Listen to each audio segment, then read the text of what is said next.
Hey everybody, just wanted to hop on real quick and make a quick instructional video for how the employment interview is going to work. So let's just jump right on into it. So for the employment interview, again, I encourage you to read the full assignment description, including the rubrics. However, I pretty much put all the information from the rubrics into this presentation, so that works too. So just basically how the interview will work, I'm going to go over some of the mechanics of what you can expect. So first, if you have not already, pretty much everybody has, but there's still a couple groups who have not signed up on the Google Sheet for a time slot. So please go do that. Check my past 2 announcements for the information on where to find that. And you just go and pick a time slot and make sure that you are prepared for that to show up on time. Something to note is that you are responsible for all technology. You and your partner need to make sure that you can sign into Microsoft Teams. Be sure to do that early, like a couple days in advance, just to make sure that Microsoft Teams works. It's not going to ask you to update Microsoft Teams or sign in or anything like that. You should be ready to go on the day of your interview. And you also need to make sure that you have adequate Wi-Fi. If you don't have good Wi-Fi, if you don't have access to Microsoft Teams or anything like that, that is your responsibility to make sure that you do have those things in line before the interview begins. That is how an interview would work in the real world, so that's how we're going to operate in this class. If you have time, you should practice with your partner beforehand to make sure that you will meet the 8 to 10 minute requirement. So the 10 minutes is a hard cap. If you go even a second beyond 10 minutes, you will be docked points on the project. And that's just because we don't want the interview to last too long, so we can make sure we get through everybody. Some of these days we have a very tight schedule with some interviews going back to back, so we really cannot waste any time. So you need to make sure that you have the appropriate amount of questions that will take you to 10 minutes, no more than that. All right, it's also your responsibility to find a quiet, well-lit place to do the interview with no interruptions. So if you're someone who lives in a house with children or with noisy roommates, maybe you want to find somewhere else to do this interview this day, or talk to the people who live in your household and let them know that they are not to bother you during this half-hour period. Because if you think about it, it's really just a half-hour time slot that you have. And you don't need anything more than that. So try to find a time and a space that is quiet, that I can hear you, that the microphone on your laptop works or whatever device you're using, and that I can see you as well. You need to have a functioning video camera. You need to arrive on time. I have arrive in quotes because you just need to sign on and make sure that you are there on time. I would try to sign into the Microsoft Teams meeting at least 3 minutes early, just to make sure that your microphone is working, that your video is working, and that you can get into the meeting. And as you're doing this interview, you can have your notes, you can have your water, you can have your timer, whatever you want. Just make sure you're not going to have anything that goes off during the interview and interrupts the whole process. We just want to be able to hear the conversation uninterrupted. And you're going to sign into this meeting with your partner, and you're going to talk about, or maybe you talked about it before, but one person has to be the recruiter first, the other person's going to be the applicant, and then you switch. So that is completely up to you. Just let me know who is going to be the recruiter first and second, and I will just be there observing. I'll even turn my camera off so you can't see me during this interview interaction, so it's really just going to look like it's you two interviewing each other for a real job. You're going to want to introduce yourselves each time. So for each of the 2 interviews, you're almost like starting over, starting fresh, and then beginning again. So for each of the interviews, you'll introduce yourself, give a proper greeting, and all of that. I have more information on that on the next slide. And then I might record the interviews for grading purposes, and I think that would just be the audio. And of course, I would not share those anywhere or post them, and I delete them as soon as I'm done grading. It's just that I want to make sure that I am grading all of these accurately and appropriately, and that I caught everything. So that is the mechanics of how the interview is going to work on the day that you are set to perform. Now let's talk about your role as the applicant and what you're going to be graded on. Now I pulled all of this straight from the rubric. So you can go read the assignment sheet or you can just listen to this presentation. So of course you have to have appropriate dress. And let me just escape out of here. What I'm wearing right now would be perfectly fine. It's just a nice button-up shirt, nothing too fancy. You are only dressing from, the waist up or chest up. So that's all I'm really looking for, is that you look presentable up top, that you don't have any crazy jewelry or makeup or anything like that going on. Just look professional, as if you are actually showing up to this interview. If you want a more detailed explanation of how to dress, watch my last lecture video. So moving on, as the applicant, you are being graded on appropriate dress. You are being graded on the opening, so you have to have a self-introduction, eye contact, dialogue. The recruiter is responsible for generating the conversation and generating the small talk, and they kind of take the lead. You're just expected to follow and participate with whatever dialogue they set you up for. So in other words, in the intro, just be friendly, have a conversation, and engage with the recruiter. At some point during this interview, you have to share at least one fact about the organization. And you can do that as you're answering a question. So if you were asked a question like, what makes you ideal for this role? That is a perfect opportunity for you to share a fact about the organization. So think about, if you've shared the questions that you and your partner are going to ask each other, that's great. Then you can prepare and think about, where am I going to share this fact about the organization? Because you have to demonstrate that you've done some research on this job that you want to apply for. You have to demonstrate active listening throughout the interview. So that means you have to think before you answer. It's perfectly acceptable to pause and wait after you're asked a question to think about your answer before you start speaking. You can even say something like, that's a great question. Can I have a second to think about it? So what you don't want to do is just start rambling and just start talking. So I'm looking for, did you listen to the full question, and did you prepare a thoughtful answer? And then speaking more about your answers, I'm looking that your answers are succinct, so you're not rambling and giving way too much content, too many words. Say it in as few words as possible. I'm looking for your answers to be thorough, honest, and positive. So you have to frame every experience as a positive. Even if you didn't have a good experience, you should still flip it into a positive experience and talk about, what skills did you gain? What did you learn from this?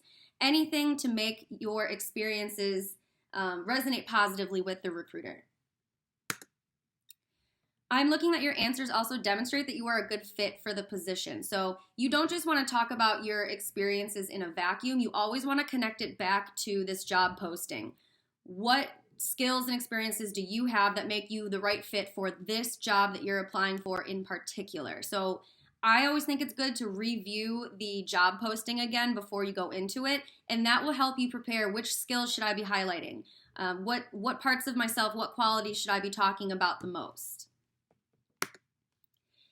And you're required to use at least one of the answering techniques, star, par, or mini speech. So review chapter 8 to see which questions you should use those for, but everybody as a recruiter is required to ask a behavioral, a critical incident, or hypothetical, 2 of those. So that sets you up perfectly to answer with one of these answering techniques. So I'm looking for you to use one of those as an applicant. And that's just a way to help you organize your thoughts to give a coherent answer. You're also being graded on your verbal and nonverbal communication skills, so things like turn taking, volume, pitch, tone, eye contact, your mannerisms, so you don't want to be fidgeting or playing with your hair or anything like that. And you want to be attentive. When the other person is talking, when the recruiter is talking, you are looking at them, you're nodding your head. Even though we're doing this through a computer screen, I'm still looking for your nonverbals to be appropriate for the setting. And you are required to ask one question of the recruiter. So this has to be a quality question. It can't be something based on salary or vacations or any benefit for you. You want to ask questions like, what is the culture of this organization like? Or can you walk me through a typical day on the job? Or what is your ideal applicant? So you're trying to ask them questions to see, is this the right fit for me? Would I work well in this environment? Again, look at the last lecture video or review chapter 8 to see details on the types of questions you should be asking, but towards the end of the interview, you are required to ask one question of the recruiter, and your recruiter will ask you, do you have any questions for me? And then that's a perfect opportunity for you to ask your question. So you're both being graded on that. It's a necessary part.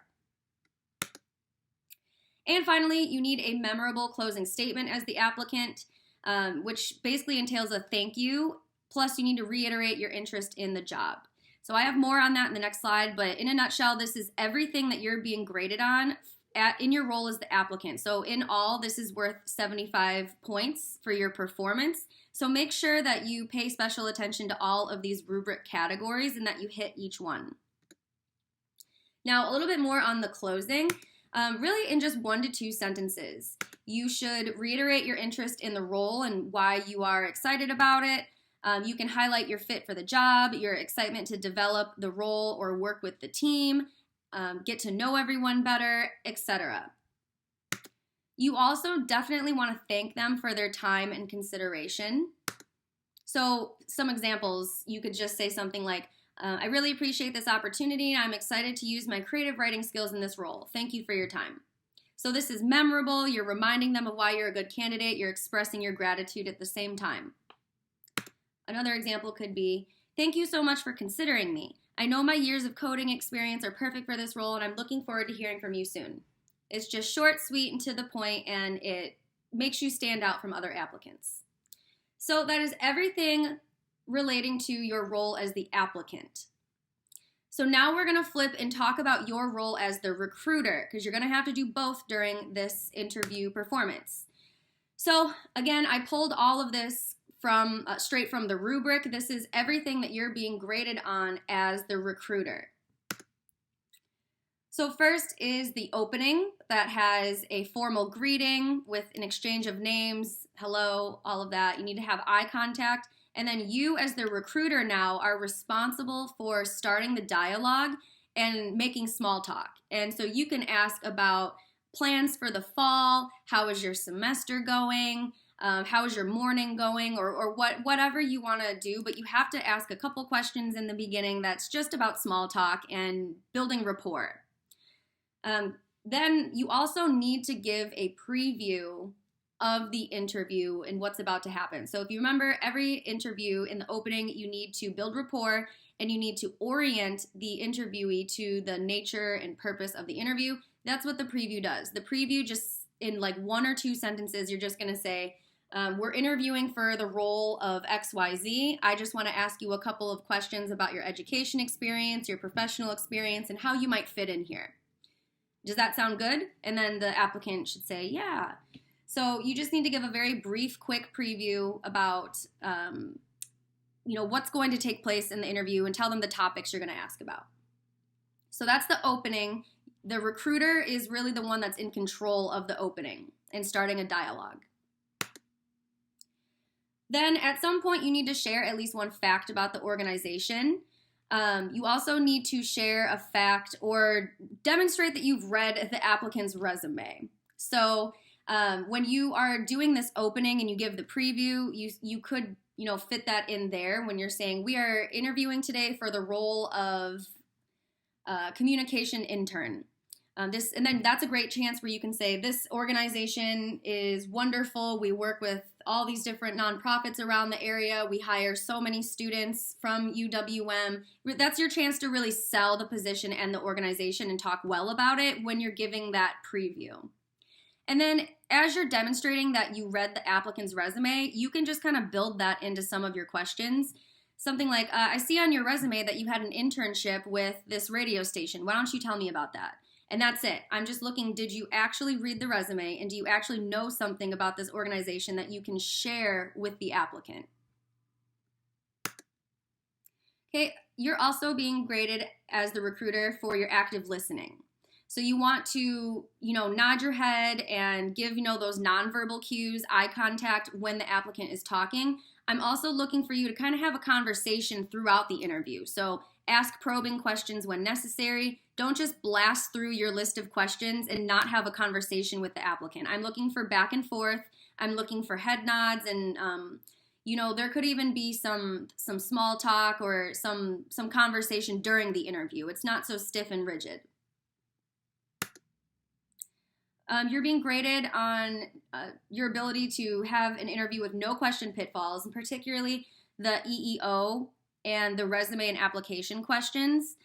We don't want to ask any of those, and particularly you don't want them in the probing questions that are unplanned.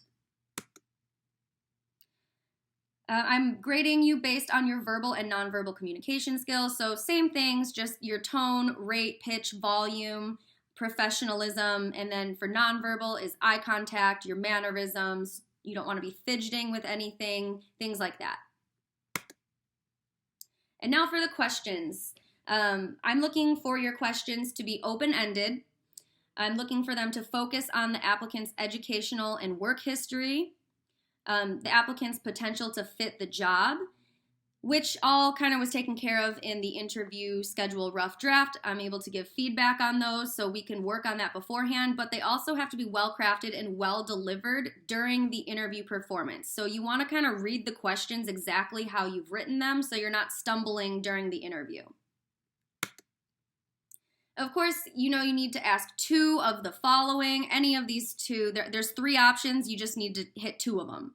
So the behavioral, hypothetical, or critical incident has to be in your interview schedule. And I would ask them earlier on, so you make sure that you ask them before the time limit runs out.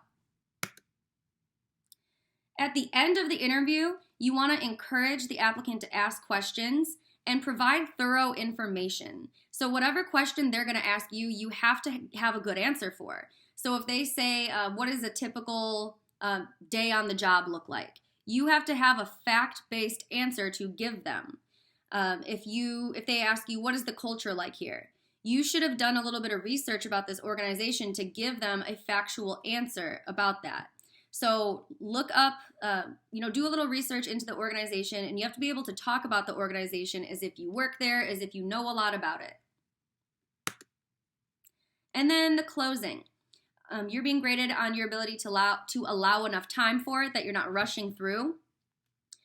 So that means that the recruiter is the one who is in charge of cutting the interview off so it does not go past 10 minutes. That is the recruiter's responsibility. If the interview goes past 10 minutes, then the recruiter is the one who would lose points for that. So you want to allow enough time. You have to give a thank you, thank them for their time. And you have to communicate the next steps of the interview process, which can be done in 1 sentence. Just a very simple, thank you so much for coming in today. We're really happy to consider you for this position. We're going to review our options and give you a call back within the next week. That's all you have to say to let them know what to expect moving forward. And again, the interview can be no longer than 8 to 10 minutes. That's the recruiter's responsibility to track that and make sure that you are leaving enough time for that closing. So that's everything that you're being graded on as the recruiter. Now, a little bit more details on the questions that you are supposed to ask, because that's the most important part in your role. You must ask about both school and work experience. In some part of your questions, that has to come through. You want to ask about only the most relevant skills and experiences from their resume as they relate to the requirements of the job posting. So because of the time limit, you want to plan and prioritize your top 5 most important primary questions. And then you can have 5 or more additional questions after that in case you have time, but you just want to monitor the time as you're going through the interview. Hit those top 5 questions first, and then if you have additional time, you can move on from that and ask other questions, but always be conscious of the time. So the most important questions are going to be things like determining the fit for the job, and of course your 2 required questions. Things that are not as important would be like, what does success mean to you? You can ask that question, but make sure that you hit the required questions first, and then that question can come after that. Like I said, you need to include the 2 required questions. And one other thing I want to add is that your opening questions, so the first real primary question you ask, and I'm not talking about the small talk or anything that happens kind of in the opening. I'm talking about question number 1 should be a nice, open-ended, easy question that they can talk about easily. So look at their resume and maybe ask them about an experience they have. So a great opening question to really start the body of the interview would be something like, I see that you have work experience at a communication firm. Can you tell me a little bit about that? Or I see you studied abroad in Europe. What was your experience like? So that's just a very easy topic that they can talk about with great detail, and then that allows you to then probe further and go into more trickier questions. But you don't want to start out the interview with a really tricky, intricate question. You want it to be nice, open, easy. All right, and then some info on closing the interview. So you want to wind down the interview and leave at least like 1.5 to 2 minutes to do that. So they need time, your applicant needs time to ask you questions, and you need time to give them information. So you need to ask, do you have any final questions for me? If you don't ask this, you will lose points or some variation of this question because it's required that the applicant asks you questions, so you need to allow them to do that. And then, of course, you need to give them adequate information when they ask the question, and you need to inform them when you will make the decision, plus how you will contact them. So we will call you within a week to let you know our decision. And then, of course, you need a thank you and goodbye. Of course, you can't shake hands, but you could do like a wave and smile and express gratitude to them. So that is it for this introduction or this explanation of what's going to happen during the employment interview. So be prepared. Be on the lookout for my email that will be sent to you and your partner with the Teams meeting invite, and then just click accept when you get that, and then just be sure to be there on time. If you have any questions, let me know via email, and I hope everyone has a great week. Bye.